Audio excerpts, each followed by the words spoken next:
Well, hello and welcome to the Hope Mentoring New Mentor Orientation. We're so excited that you're here and able to join us and learn more about our program and how we invest in the lives of kids across our community. This is going to be about 45 to 65 minutes, depending on how the conversation goes.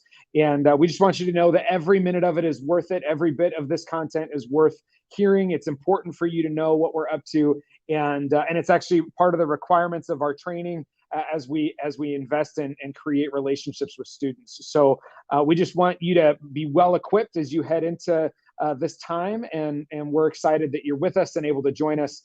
We're actually very excited to share with you all of the content that we have around mentoring and why we do what we do. So we're just going to dive right in here. Our first bit here is an introduction, and we'll do an icebreaker together. Simple one. We have some facts and statistics about our mentoring program and national statistics around mentoring. Some stuff about our local needs. We'll talk about the importance of mentoring and some of our programming model and how that works.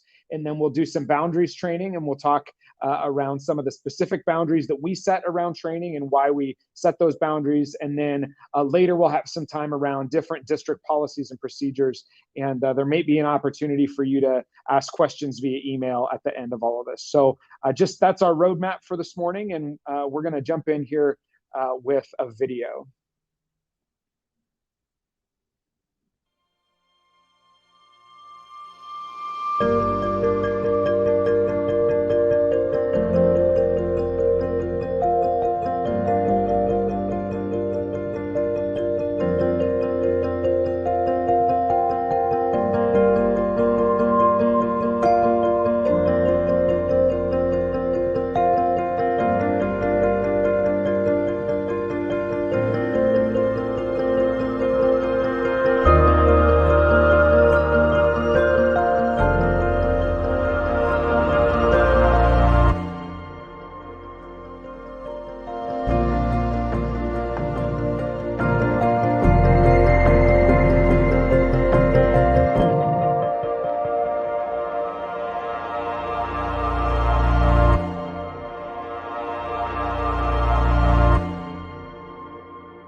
That video was put together by the National Mentoring Partnership, and it really names and shows why we value what we value. We all need someone in our lives. We all need that someone to come alongside us and help us to see the hope inside of ourselves and who we are and who we have the potential to become. For me, that was a couple of high school teachers when I was in high school that came alongside and said, maybe there's something more for you. And they challenged me forward. They gave me opportunities to excel in leadership and to strive towards something else. And actually, when it came time to build Hope Mentoring, it was one of those educators 20 years later who came alongside me and said, you should consider this model. And so now we've put this together and are building this because 20 years ago somebody made an investment into me. And I just think that really speaks to our reason why, and helps to name why you would even consider being a mentor with a student. So our primary outcomes, like if we're going to say this is what we do and why,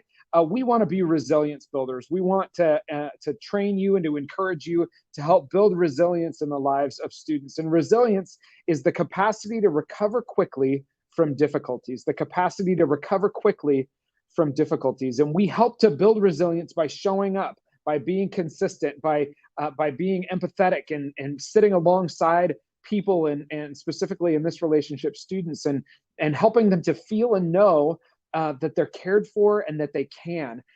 Think about kind of your own resilience as a rubber band, and the more that rubber band gets stretched and worked, the longer it's going to last, and actually it has more capacity the more it gets stretched. And so what we're trying to do is help to equip and to stretch and to grow these students so that they're able to bounce back when the things get really hard and they get stretched really hard. So we're going to do a quick activity together. I know this is unusual because you're watching this on YouTube, but I'm going to ask you to just take 30 seconds and we're going to put this video or this picture up. And I want you to take a moment and identify one of the images in this picture that represents resilience to you. And I'm going to bring Larissa, our mentor liaison for the Marysville School District, on, and she and I are going to talk after this picture comes in. So folks, this is Larissa. Good morning, Larissa. How are you? Good morning. How are you?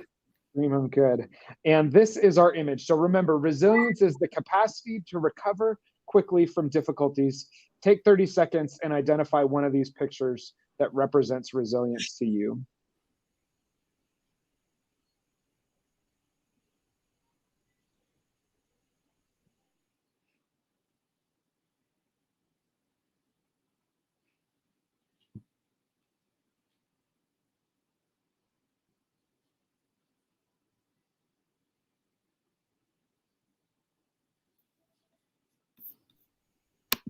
Larissa, which one of these pictures stands out to you as a resilient picture?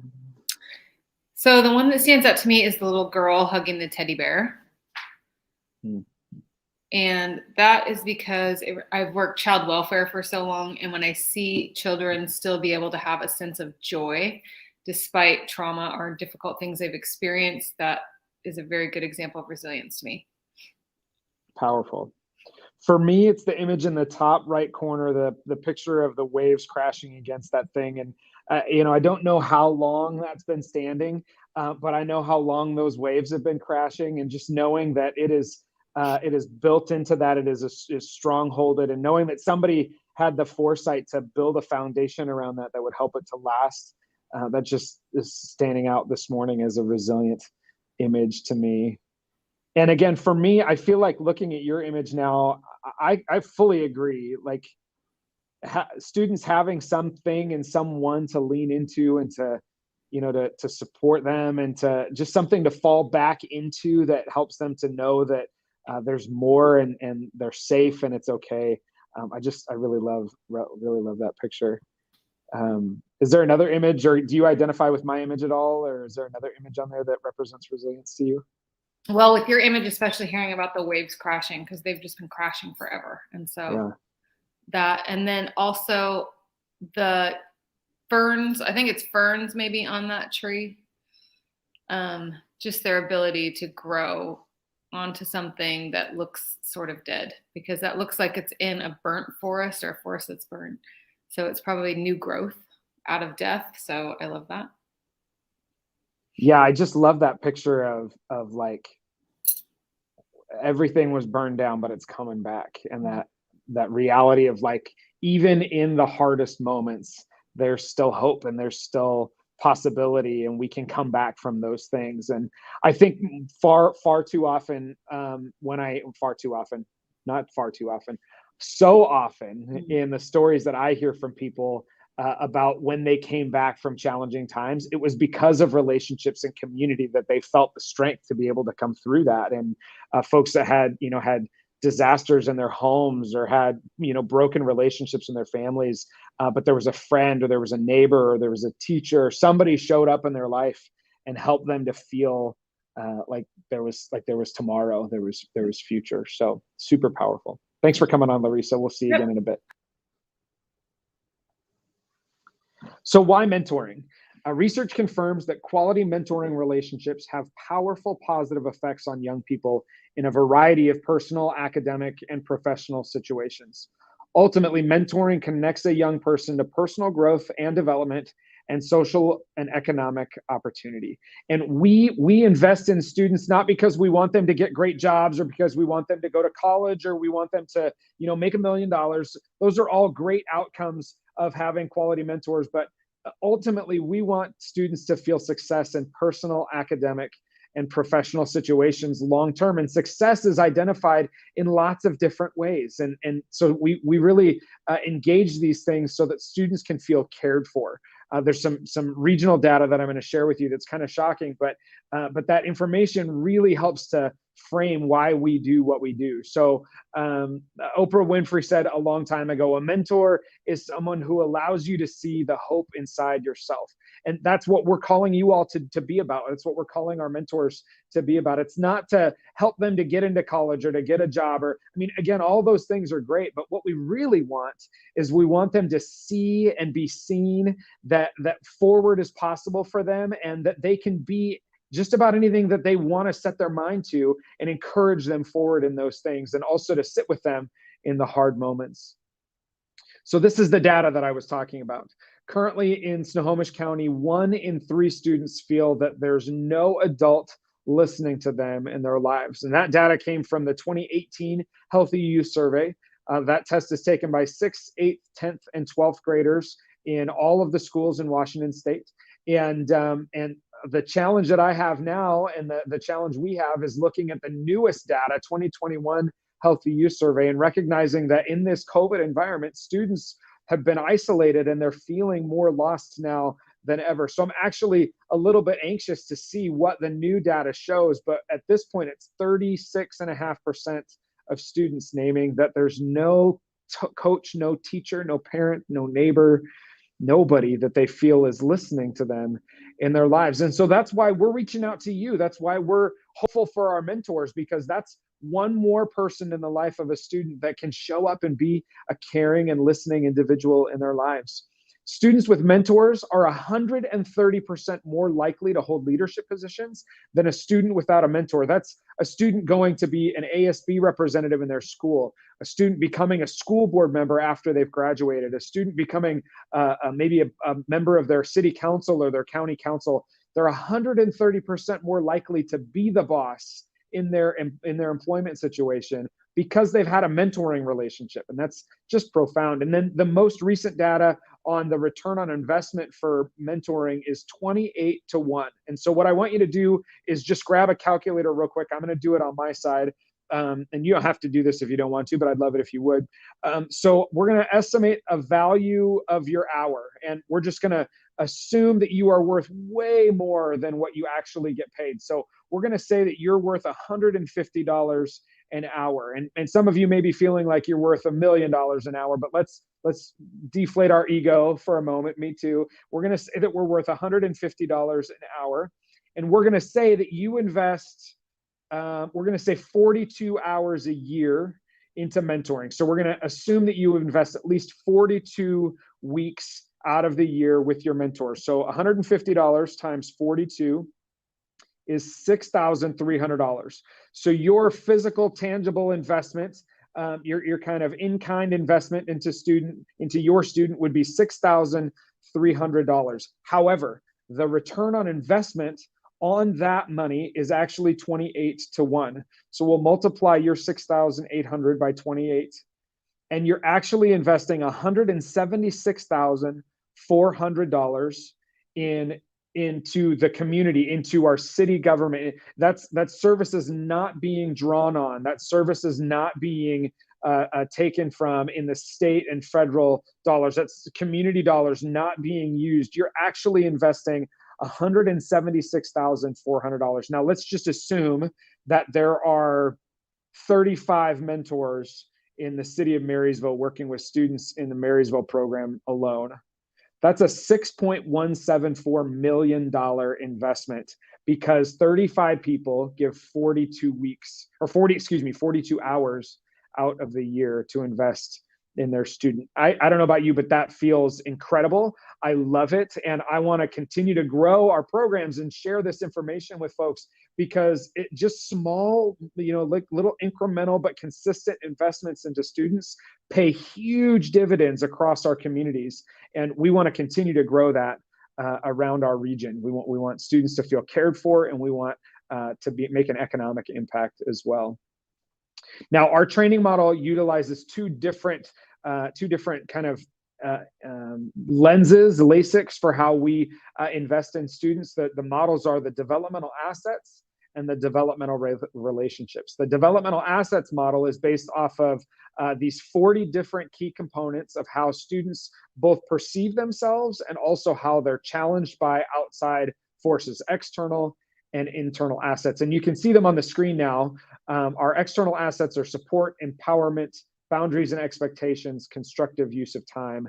And internal assets are commitment to learning, positive values, social competencies, and positive identity. External assets influence internal assets. So how we as adults engage with students helps to both build assets in their lives, but it also helps them to build internal assets and the things that they value about themselves. Now, I want to show you some data that I think is really fascinating. This is work from the developmental assets and the Search Institute, who designed this collected this information. I'm going to make this big for you. So students who have high assets are less likely to engage in high-risk behavior than students who have low assets. So you can see on this graph on the left, a student with 0 to 10 assets in their life is more likely to engage in 7.7 of these 24 high-risk behaviors: alcohol use, tobacco use, inhalant use, marijuana use, other drug use, driving and alcohol, sexual intercourse, antisocial behavior, violence, and the list goes on and on. They're more likely to engage in 7.7 of those high-risk behaviors because they have low assets. But a student with high assets, with 31 to 40 assets, will more likely engage in only 0.7 of any of those 24 risk behaviors. 0.7. So that means that a student who's got consistent investment by people that care about them and are constantly showing up and engaging them are more likely to only slightly experiment with one of those things versus a student with less assets engaging in 7.7 beyond experimentation. The graph on the right is actually my favorite of this data. That's the hard stuff. But the graph on the right shows that students who have higher assets are more likely to show 6.1 of the 8 thriving indicators listed on the left-hand side. So success in school, helping others, valuing diversity, maintaining good health, exhibiting leadership, resisting danger, delaying gratification, and overcoming adversity. A student with 0 to 10 assets will show 2.7 of those 8 different thriving indicators, but a student with high assets will show 6.1. We make these investments in relationships into students. We help them to build their assets in their life because it's good for our communities and it's good for these students. They're more likely to become mentors. They're more likely to pass these kinds of things on to their own children and their grandchildren because of investments that you make this week, investments that you make one-to-one in 1 hour a week. We also use the developmental relationships framework, which is the most recent research data that's come from Search Institute. The developmental assets was the foundational stuff. Developmental relationships is the deep dive into that. And this is meant for folks that are already caring, but want to take it that step further. Maybe it's coaches or educators, maybe it's parents, could be anybody that is already intentionally working with students. And the 5 areas of growth there are provide support, expand possibilities, challenge growth, share power, and express care. All of these areas are areas that we can, again, deep dive with students, and we can both build assets, but also help them to feel like we're giving them the authority. We're giving them the reins, the ability to say, I have some power in this. I have some control in this, and then we get to help shape that and form that. And have you ever thought about becoming an astronaut? Have you ever thought about becoming an Air Force pilot? Have you ever thought about maybe becoming an optometrist or a cardiologist? Or we really believe you'd be an amazing leader. Have you ever thought about going into politics, challenging them and helping them to expand their horizon, showing them that there's future for them and that we believe completely in them? We are an empathy-driven agency, so we believe strongly that empathy is greater than sympathy, and nobody does a better job of explaining that than Brené Brown. So we're going to show you a quick video put together by Brené Brown and her team around empathy and why it's such a powerful tool in relationship.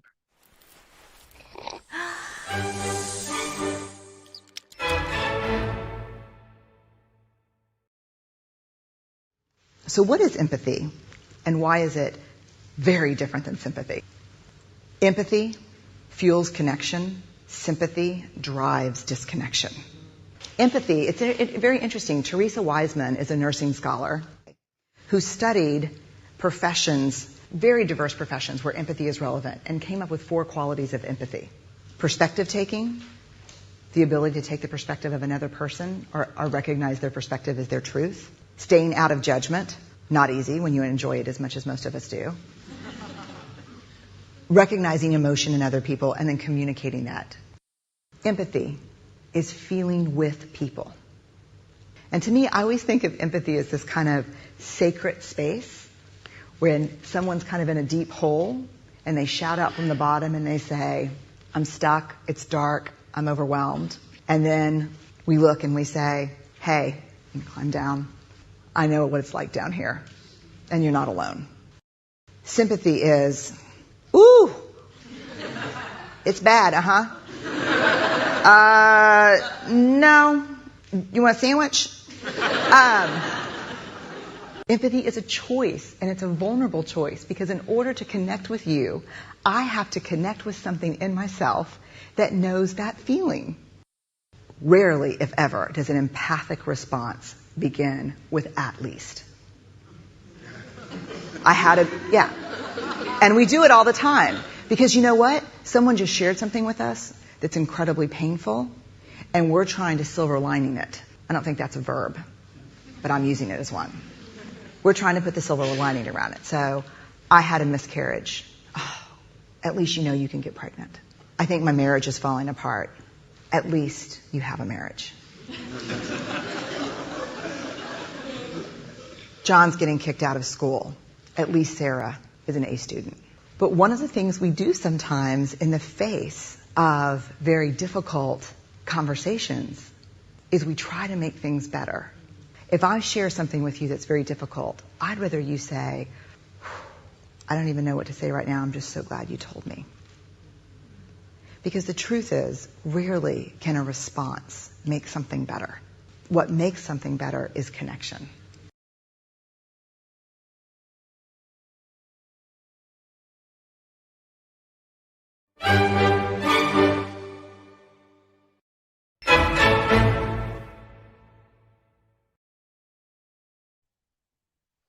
So much of what I've ever needed from others when I've been going through hard times in my life has been someone to just sit with me, to create space for me to feel the things that I'm feeling and to be okay with that, and to express hope almost silently. It's never ever been helpful when someone has come alongside me and said, "Well, at least you have access to another car, or at least you know that you have that opportunity on the other side." The at least has always felt cheap. And I just love the way that Brené Brown puts that into perspective for us. Coming alongside our students is really about being listeners. It really is about being the type of person that's willing to sit in that quiet and wait, and know that students are processing, know that our student is really feeling. We don't always have hard conversations like this. This isn't the norm. The weekly day-to-day is not going to be you sitting while students pour their hearts out about how hard things are. It's probably most likely you're going to talk about things that you care about. You might talk about sports. You might talk about makeup. You might talk about weightlifting. Who knows?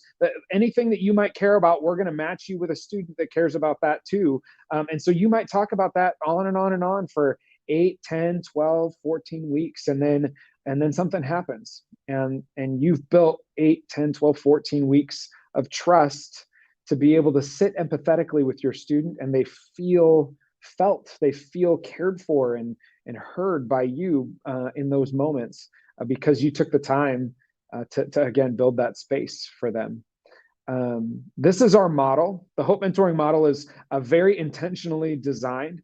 We use this model with every single relationship that we create, and I just want to walk through it with you briefly here so that you get a feel for kind of the reasons why. So if you're watching this now, you're at the very beginning of the process. So we identify candidates first, and that seems pretty obvious. We interview our mentors and our mentees. We train and do our background checks and our reference checks right off the bat for our mentors.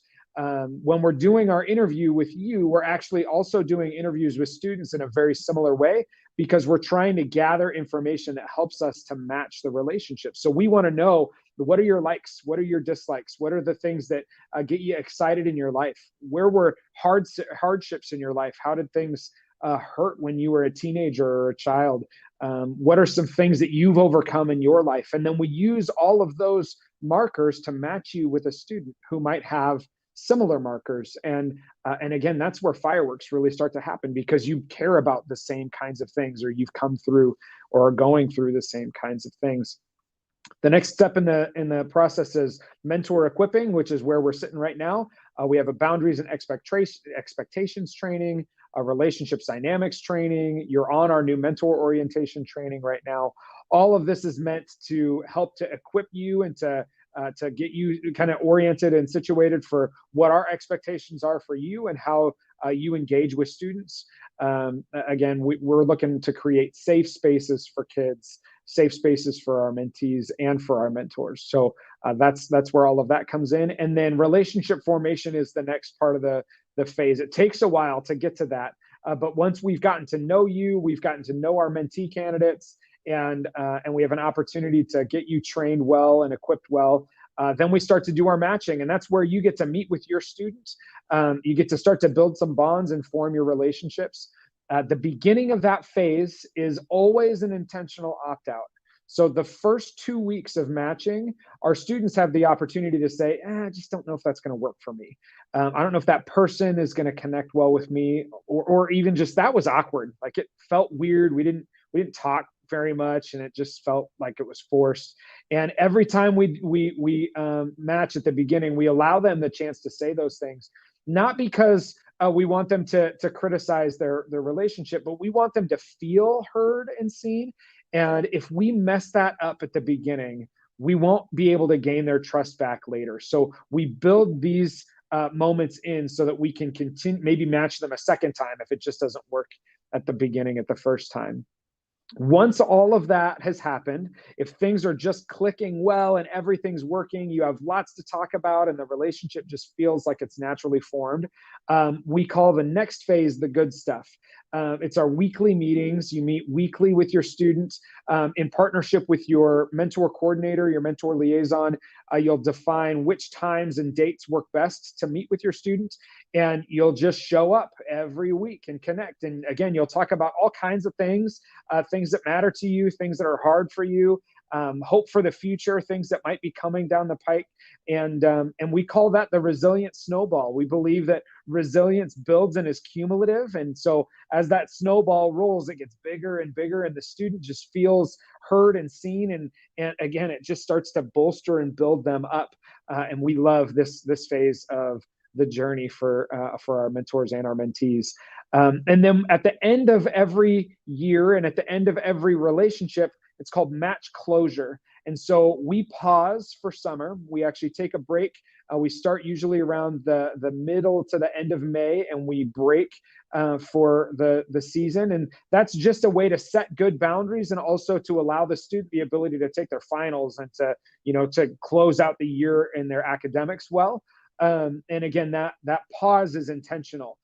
We say goodbye at the end of our matches at our closure, because goodbye communicates a moment of separation. And if we reconnect with that student later, goodbye to hello feels so much better than I'll see you later, and then nothing happens. I'll see you later, and then we never reconnect. Creates this like drop off cliff, and we don't want any cliffhangers. Goodbye. And then maybe in a year I see you at the grocery store and it's, oh my goodness, I've been thinking about you. How have you been? And we get to reconnect and have coffee and whatever. But again, always goodbye. And then we reconnect at a meaningful time later. So if you have any questions about our model, this information is available in various ways. We have this online. We have this on paperwork, so you can have this. You probably have it in a packet in front of you now. And always feel free to ask questions of your mentor coordinator in any of our school districts. We'd be happy to clarify anything about the process for you. We're going to take a moment here and just pause. I'm going to go off camera. If you have any questions or anything that we've just said or that you've heard, I want to just give you a moment to jot those down, maybe send an email real quick. If you have nothing, that's fine. Take a break, stand up and stretch. And we're going to come back in just a moment for our boundaries training. So thanks so much for being with us thus far. Take a moment, take a breath, and we'll see you in a minute.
Welcome back.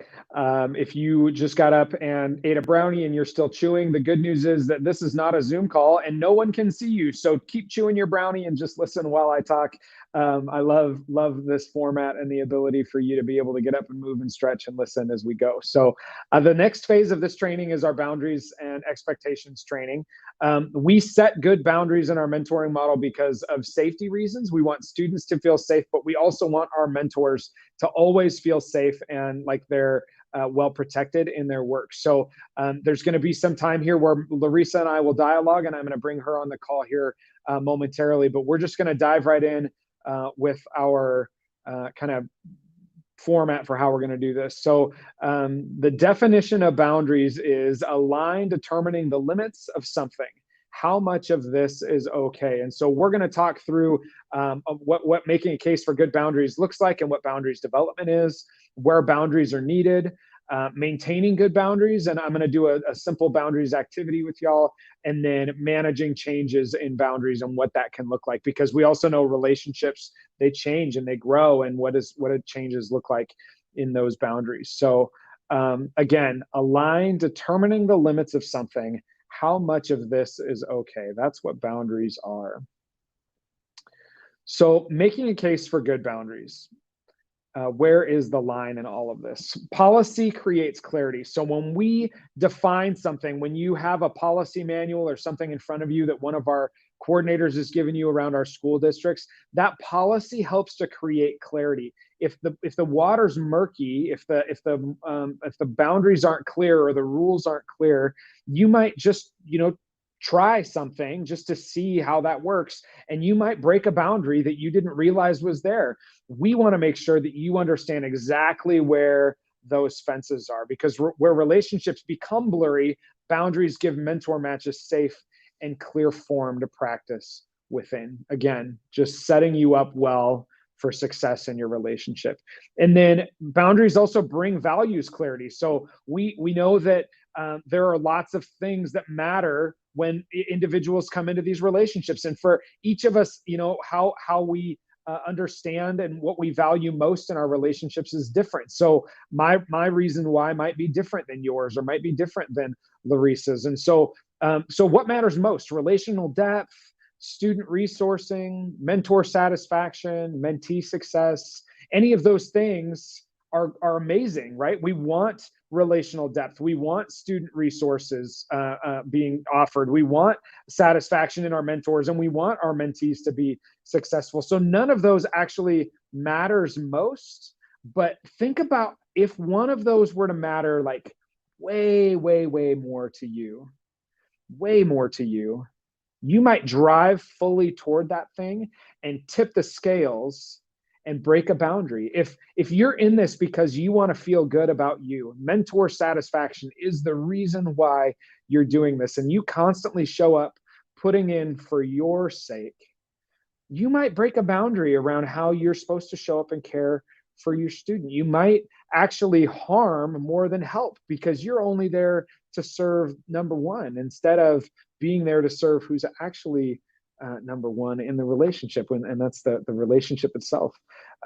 Relational depth is super important. We want students to feel like you know them and like they know you, but there are things they don't need to know, and we'll talk about that. There are things that you don't need to know about them, and maybe things grow over time, but understanding that you don't get there overnight, and that you can break boundaries asking for information you don't need or shouldn't have. And then we all know that boundaries are important, but why are boundaries important? So we value safe relationships that start and end with care. Ultimately, that's all we want, is a relationship that starts and ends with care. Keeping good boundaries allows for long-term resilience building and overall match safety. Now, this seems so obvious, but I just want to name it. If you start your relationship and you go 5 weeks or 6 weeks or 10 weeks, and you break a boundary and create a moment of discomfort or uncomfort or unsafety for your student, you actually reverse the resilience building effects that we're trying to cultivate. You actually do more harm than good if you cross a boundary that you're not supposed to cross. We want you to live fully into these boundaries and to understand them, because we want that snowball to build and build and build until that student is so resilient they can overcome anything that might come at them, right? We can't do that if a boundary gets broken. So we consistently are building towards resilience, but we're using boundaries to help us stay safe in doing that. So where are boundaries needed? Time, contact, gifts, money, emotions, full self, any of those areas are areas that we need to maintain good boundaries. Your relationship is curated for your mentor to feel cared for and not maintained. So you don't need to show up with gifts every time. You don't need to show up and give them money or give them phone numbers for therapists. Or none of that is your role. Your role is to show up and help them to feel cared for. And if they need resources, if they need extra time, if you want to give them a birthday gift or a holiday gift of some kind, talk to your mentor coordinator, and let's do that equitably across our program. Your mentor coordinator can get you a Starbucks card and a birthday card to give to your student for their birthday, or a small gift of some kind around Christmas time. But we know that if you show up with Subway every other week for your mentor, or for your mentee, and other mentors can't financially afford to do that, or or it's just not in their values to do that, you actually set a precedent for the whole program that might be damaging for the whole program. So instead, show up just as yourself, show up with care. And if a student needs resourcing, if they need access to free and reduced lunch programming, or if if we need to make a phone call for housing or some other support service, let your mentor coordinator know, and let's work on that level instead of you trying to work on that one-to-one with your student. We're not building this relationship for students to receive any more of you than is safe and meaningful to give.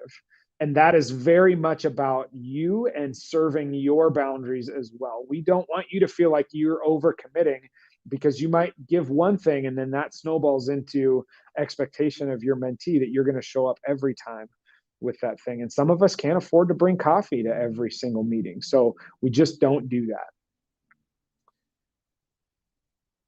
Maintaining good boundaries. So think carefully about how you can respond to the situation in a way that protects the well-being of the mentoring relationship. Don't just jump into whatever your natural gut reaction is, but take a moment to really think about, what should I do? What is the long-term effect of what I might do next? How can I help preserve the mentoring relationship, and consider the short and long-term consequences of how you might choose to handle the situation. Short term, you might be creating a simple fix, a simple band-aid, but maybe that student needs some kind of surgical approach to the problem that they have, and that's not something that you can provide. So short term, you might create a moment of solace or support, but the long-term effect is actually going to be more damaging than helpful. So take a moment to consider what that means.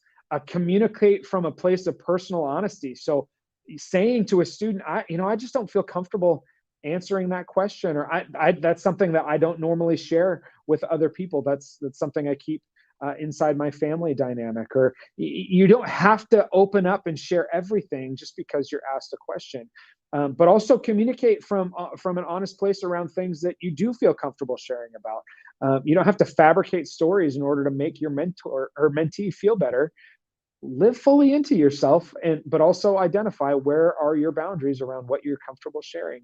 And then remember that you're ever unsure, if you ever have anything that you're just like stuck on, you don't know how you want to respond or how you might want to communicate, you can say, I'd really love to think about that and talk to you about it next time. I'd really love to connect with Larissa or Aaron or any of our mentor coordinators. I'd love to think about that and talk with them. And then maybe we can chat about that the next time I see you. You can always take time to consider how your response is going to be. And that's another way that we can maintain good boundaries, is by setting a precedent where I don't have to have immediate answers for you. And we also recognize that boundaries change. And I'm going to bring Larissa on here. We're going to do some kind of back and forth, and I'm going to transition to her. So hi, Larissa, welcome back. Howdy. So one of my favorite pieces about this program is how relationships grow and how they kind of consistently grow over time, and recognizing that at the beginning of most relationships, there are things you just don't talk about. There's stuff, that doesn't come up, and not because it couldn't, but because it just isn't, there's a boundary there. It's an unnatural thing to talk about. But I also recognize and have seen in lots of our relationships, and even in your and my relationship, where I learned something new at a year, and I learned something new at 2 years, that that we kind of kept at bay certain aspects of our lives, and then things started to grow and we got to know each other better. And can you think of an example of how that might look in a mentor-mentee relationship, where maybe something isn't talked about at the beginning but might come up at a year or at 2 years? Yes, a lot of our students, especially, that you find out down the road sometimes that they've been dealing with, for example, homelessness, or they've lost a parent, or some primary relationship in their life, or that they are in foster care or have been in foster care, or that they have struggled with a death in their family. There's some of those things they just don't talk about that are really close to their heart. Sometimes they don't talk about medical issues or don't talk about learning disabilities, and some of that comes out over time. Yeah, and it's really, I mean, it's powerful when you get to those moments where that information starts to come out, because you can feel the transition point in the relationship. And it actually, like, you can feel that something is different now, like we've taken a new step in our relationship. And I've always thought that that was really powerful, hearing how that has worked for folks. I also think that those things don't have to be forced things. So we're not trying to create stepping stones in those relationships, but if they come naturally, we want our mentors and our mentees to feel like it's okay to grow those boundaries. And always communicate with your mentor coordinator when something comes up that you feel unsure about, or if something made you feel unsafe, or like you felt like, wow, that was a huge reveal from that student. Communicate that with your mentor coordinator or your liaison. You're not alone in this relationship. There's always this program staff there to support you. And Larissa's phenomenal at connecting alongside mentors and mentees and helping them to navigate those unique moments. And all of our coordinators are trained well to do that. So Larissa, thanks so much for supporting that. And then I'm going to just pull us off the slides here, and I'd love to give you an opportunity to talk more about healthy boundaries and child abuse and neglect and CPS reporting and all of those different elements. And I'll stay on so that we can kind of go back and forth here. Okay. So one of the things that comes up often for the mentor coordinators is issues and challenges around something that could be reported to CPS. So as a school district, we are mandated reporters. And so as a mentor, while you're not a mandated reporter unless your personal job has that title to it. So if you work law enforcement, or if you work in the school district, or if you work in child welfare, you're a mandated reporter.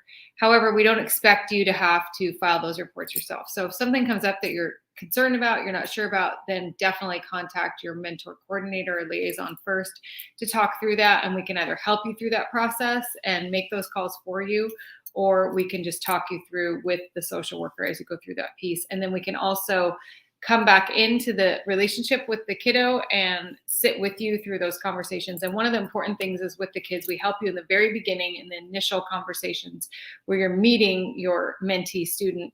We disclose all this information to the student. So we let them know that if something comes up that sounds like it needs to be reported to Child Protective Services, that we are going to assume that if the child has shared that with their mentor, that they are asking for help. And so we let them know right up front that we'll be reporting that information. And there's something very specific in there that's kind of built into the program. Part of it is we want our mentor coordinators to be making, and our liaisons to be making those reports, because they're the professionals and that's part of what they do. They're trained to do that and they're very good at it. The other piece of that is we want to maintain the integrity of your relationship with your student. And if you're reporting to CPS and that information comes out somehow, that might create like a fracture in the relationship and it may not recover. Again, we want you to be building resilience all long-term, all the way through. And by partnering you with your coordinator, your liaison, we actually take some of the pressure off of that CPS report and help to maintain, again, the integrity of the relationship. So super key. Yes. Was there anything else around boundaries that you wanted to share, Larissa? You touched on things regarding, gifts and things like that. That is really, really a challenge for a lot of people, because especially when you're working with kids that you feel like you see a need that can be filled. So we always encourage the mentors to process that with us and talk about that. And like you said, we definitely have the resources. And it's important for the mentors to know that we do have access to resources. And we will follow up with you regarding, we can't always say specifics around what has been provided or the way it's been provided, but we can assure you that the need has been met. And then that should come through in your mentor relationship with the student. They'll probably discuss that with you and let you know that the need has been met. Yeah. And so much of, oftentimes the boundaries challenges that we've seen have been around money or student resourcing, or, the kid needs something and the mentor just feels their heartstrings tugged to want to support that thing. And it's not that we don't want to make sure that student gets resourced. We just want to make sure they get resourced in a way that is long-term, sustainable, supportive, and we have lots of teams and partners around the county that are able to do that work in meaningful ways. So always reach out if you feel that there's something that student needs, because what you might be able to provide and what Larissa might be able to provide are two very different things. And I'd rather give a student access to a restaurant than half a ham sandwich. And so being able to do that, I mean, it's a metaphor, but it's real, right? Like there's ways that we can provide long-term sustainable resourcing. We want to be able to do that well through our teams. So, well, and mentors, I think being assured that the relationship piece, they are doing their part. And that's a huge part of what that child needs. So while there's maybe other needs, a primary relationship in their life that is supportive is one of the key pieces that they're fulfilling.